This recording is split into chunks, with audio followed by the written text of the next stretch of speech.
I've had these orchids for quite a while already, most of them given by a client, and some of them I got from my mother's garden. So recently I decided to start to install this net because I feel that the orchids are having a hard time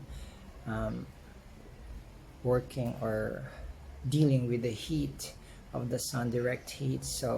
But I know for a fact that the orchids like direct sunlight, but not like this much heat like in our country. So there, and I'm gonna post some more later on. I'm gonna video the finished product of my net shading. It seems to work, this net shading. Look at the sunshade on the floor. This area has a shade, and this area didn't have a shade. So I could imagine I could say it's about 50% or maybe less of the heat, but it's still direct sunlight.